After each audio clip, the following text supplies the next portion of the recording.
Bigyan natin ngayon ng reaction opinion ang latest pahayag ni Pangulong Marcos Jr. habang nasa Malaysia siya. Sa interview ng media, tinanong siya tungkol sa reconciliation. Ang sabi niya, dapat walang kondisyon ang reconciliation. Bakit daw? Basta, mapulang daw sila mag-usap at tingnan ba ano bang dahilan ng problema. Basta gusto lang daw niya, wala siyang kaaway. As in, gano'n lang.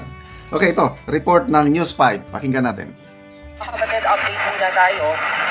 Binigyang diin ni Pangulong Bongbong Marcos na walang kondisyon ang reconciliation. Sinabi niya yan sa press briefing kasama ang mga Malacanang reporters matapos niyang tumalo sa ASEAN Summit dito sa Kuala Lumpur, Malaysia. Tugon niya yan doon sa mga pahayag ng mga kritiko ng administrasyon na bago mo simulan ang pagre-reconcile sa mga Duterte ay ibalik mo muna sa Pilipinas si dating Pangulong Rodrigo Duterte. Pero ang sabi siya ni Pangulong Bongbong Marcos, kapag makikipag-reconcile ka, wala dapat kondisyon.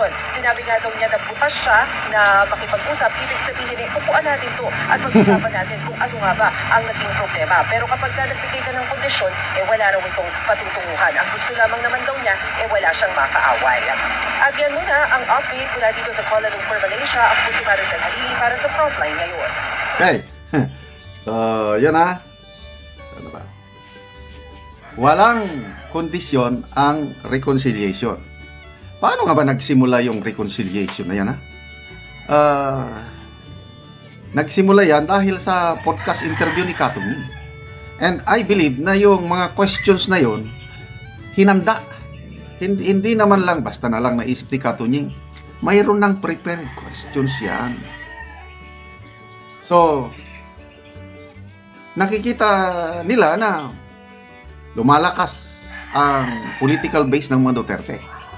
Kaya bumababa yung rating nila dahil ang taong bayan nagagalit na sa kanila.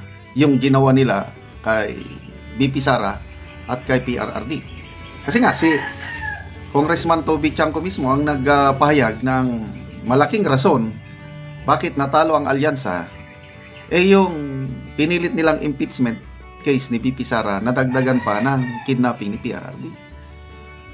So to address that issue, gusto nila na baka sakaling magka-reconcile at maayos ang lahat.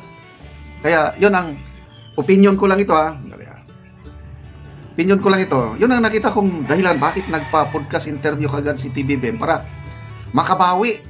Kasi pabulusok na, talong-talo sila sa eleksyon, ang rating pabulusok. So kailangan nilang makabawi at akala nila yung kahandaan ng Pangulo na makipag-reconcile, ayos yun. Talaga namang ayos. Bakit hindi? Mas maganda yung mag-reconcile dahil sayang yung nasimulan, yung political capital ng administrasyong ito, yung pagsasamahan ng unit team, sayang. At may magagawa pa yung itong remaining 3 years ng administrasyong ito, marami pang magagawa. Kung magkaayos, kung mag-reconcile. Pwede, maganda. Ay lang, hindi naman pwede. Kung ako ang Duterte family, anak ba ako mismo si Tatay Digong, ano yan? Nakakulong ako, nakakulong ang tatay ko, tapos mamaya kalimutan na lang yun at mag-reconcile tayo, bati ulit. Sabi nga ni yung illustration ni Mr. Rigoberto Tiglao sa kanyang column na mayroong bully na estudyante sa eskwelahan, malaking estudyante. Binubuli niya yung maliit na estudyante, mamaya pinatulan ng maliit, isang uppercut lang, tumba ang bully. Then bumangon ng bully, bati na tayo. Kasi napatunayan na ng bully, hindi niya kaya yung maliit. Bati na tayo, magkaibigan na. Parang ganun nangyari. Inimpeach nila si BP Sara, kinidnap si Tatay Digong.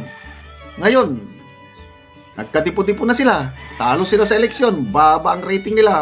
Yan, reconcile na tayo. Pwede ba yun? Ay nako, anong klaseng pag-iisip? Kaya ako, tama yung sinasabi ni na Senator Bongo, sinasabi ni na Attorney Panelo na ibalik nyo muna si Tatay Digong at pwede. Bakit hindi? Kailang kung wala silang gagawin para ibalik si Tatay Digong, suntok sa buwan yung reconciliation na yan. Kalimutan na lang. So, Unang pagkakamali, yung tanong ni Katunyeng, sana hindi na lang itinanong yon kasi kahit anong sagot ng Pangulo, malalagay siya sa alanganin. Tanong, gusto mo pang mag-reconcile? Pag sagot niya, hindi, mapapasama siya. Bakit naman? Ikaw ang amahan ng bansa, dapat i-unite mo. Yan, sabi niya, gusto ko. Yan, gusto, maganda. Kailan, ibalik niyo muna si Tatay Digong. Yun ang kondisyon. Ayaw, walang gagawin. Di, kalimutan na yung reconciliation. Hindi pwede yung basta gusto mo lang na wala kang kaaway. Ano kayo? Hilo? Magbasa lang tayo sa mga comments. Dowry Buitini, sana. Then, no peace. It is his loss. Just feel the slow downfall.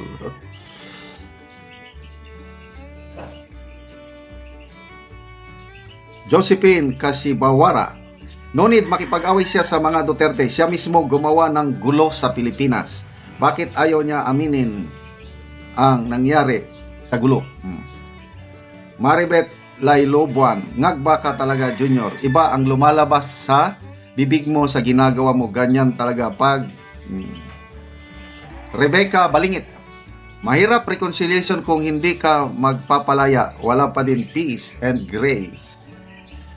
Gio Nyokose, hindi seryoso sa reconciliation. Ikaw ang nagkamali at ang gusto mo masunod, ikaw pa rin kahit di itamang pagkakamali. Ibang klase, mapagmataas ka. Lalo kaya, alam, halos lahat ng comments dito negative sa presidente. O sige, kung ano ang iyong itinanim, yan din ang inyong aanihin. Salamat mga kaibigan sa inyong pagsubaybay sa ating channel. Nakakatulong kayo ng malaki sa tribong Talandig ng Bukidnon. Kaya ang sweldo natin ay tinutulong natin sa tribo. Namimigay tayo ng yero at pako para ma-repair ang sira-sirang bahay ng tribong Talandig. Panoorin nyo ang video na ito.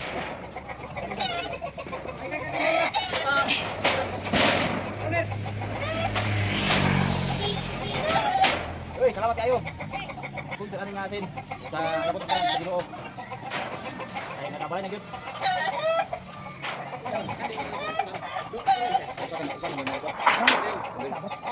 Ano ka da? Kecil karena bahasa Indonesia. Ini dia pun.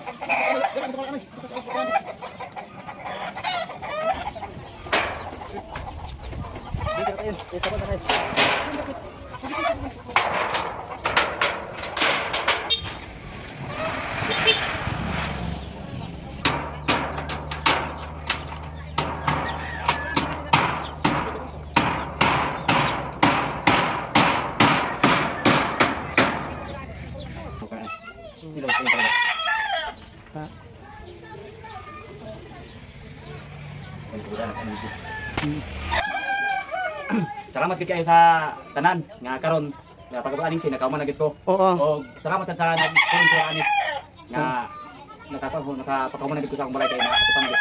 So salamat kaayo. Salamat sa tanan. Oo.